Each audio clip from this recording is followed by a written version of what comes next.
स्वागत है आपके अपने चैनल ऑन हिस्ट्री क्लास पर। मैं आज आप लोगों का लेकर के आ गया हूं समांतर श्रेणी का तीसरा क्वेश्चन।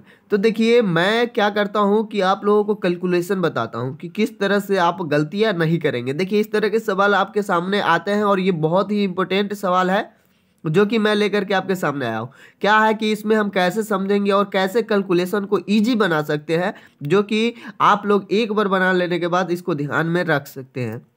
तो चलिए, हम टाइम वेस्ट नहीं करते हैं और स्टार्ट करते हैं। देखिए, क्वेश्चन जो है वह है समांतर श्रेणी इतना इतना का कौन सा पद उसके 13वें पद से 84 अधिक है। तो सबसे पहले इसमें ये जानेंगे कि एपी जो है दे रखा है, ठीक है, और एपी में ए दिया हुआ है तो डी होगा ही, ठीक है ना।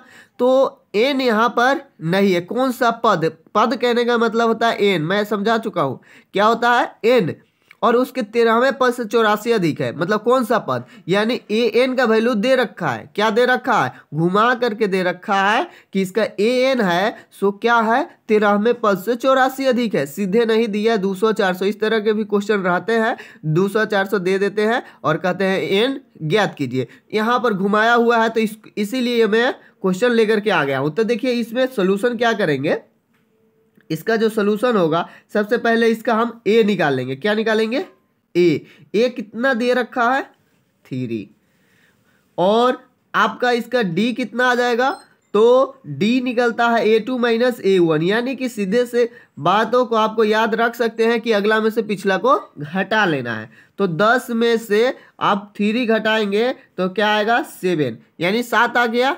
क्या आया, डी का वैल्यू।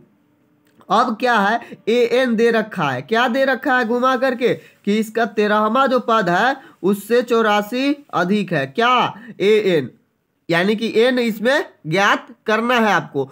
तो बहुत ही यहीं पर समझने की जरूरत है और बहुत ही अच्छे से ये बन जाएगा। आप देखिए क्या है, ए एन का फॉर्मूला क्या होता है, ए प्लस एन माइनस 1 और डी ब्रैकेट में, ठीक है, ब्रैकेट में ये होगा, फॉर्मूला आपको याद ही होगा। और आप A13 को लिख सकते हैं, क्या लिख सकते हैं, A प्लस 12D। आप कहेंगे कि ये क्यों लिख दिए सर ऐसे, तो देखिए यहां पर क्या है, यहां भी फॉर्मूला लगाए हैं A13 का आपको हम फार्मूला शॉर्टकट में बता दूं कि A13 अगर आपको निकालना हो तो क्या करते हैं, A plus N minus 1D करते हैं, दिख रहा होगा। तो चलिए 1D जब करते हैं तो यहां पर क्या है, A13 का वैल्यू कितना आ जाएगा, वो A प्लस एन के जगह पर कितना 13, तो 13 में से 1 जाएगा तो 12D। बात समझ पा रहे हैं, तो यही से आया, ठीक है। कोई भी पद अगर आपको निकालना हो, 14 निकालना हो तो A प्लस 13D, 15 निकालना हो तो A प्लस 14D, इस तरह से एक घटा करके, क्योंकि एक जो है ये इसका वैल्यू दे देता है, इसलिए 15 हो जाता है, ठीक है। तो यहां पर आप देख रहे होंगे कि A प्लस 12D प्लस 84 क्या है, ए एन का वैल्यू है। अब क्या करेंगे, यहां पर ए का वैल्यू रख देंगे। ए का वैल्यू कितना है, तो 3 है। एन का वैल्यू नहीं दे रखा है, डी का वैल्यू दे रखा है, अभी हम लोग निकाले हैं 7। ए का वैल्यू 3, 12, डी का वैल्यू 7 प्लस में 84। बात समझ पा रहा है ना, कोई डाउट। चलिए आगे, यहां पर क्या है 3 प्लस, यहां पर मल्टीप्लाई कर लेंगे तो 7n, यहां पर ब्रैकेट रहता है ना तो एक में मल्टीप्लाई नहीं कीजिएगा, ये सिर्फ -1 में नहीं कर लीजिएगा, ठीक है, दोनों में करना है, इसमें इससे और इसमें इससे, माइनस प्लस के चिन्ह के साथ। तो 7 से 1 में मल्टीप्लाई कीजिएगा तो 7, ठीक। अब अगला जो है वो क्या है, 3 प्लस 12 7 84 होता है, और ये 84, क्लियर। अब अगला जो स्टेप है वो क्या है कि 7, ठीक, यहां पर प्लस में 3 है, क्या है, प्लस में 3 है, तो अभी यहीं पर रहने देते हैं। आपको कहीं दिक्कत हो जाए, अगर आता हो तो आसानी से कर सकते हैं। तो देखिए 84 या 3, तो 4 4 8 3 11 के 1 8 8 16 1 17, क्लियर।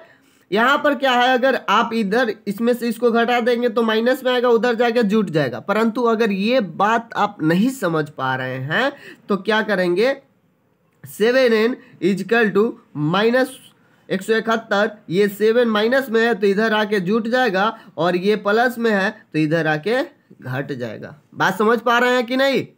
तो चलिए 7n का वैल्यू जो है हमारा कितना आ गया, तो 171, 178 में से 3 गया तो 175, कितना आ गया 175, 175। n इक्वल टू कितना आ जाएगा 175 बाई यहाँ पर 7, क्योंकि 7n का वैल्यू 175 है ना, तो हमको सिर्फ n निकालना है, तो n का वैल्यू कितना आ जाएगा 175 बाई 7। यहाँ पर अगर काटते हैं तो 7 दूनी की 14 और 7 पचे 35, यानी कि n का वैल्यू जो है वो हमारा कितना आ गया 25, यानी कि यही पद 25वें पद जो है वो क्या होगा 13वें पद से 84 अधिक होगा। बात समझ पा रहे हैं कि नहीं?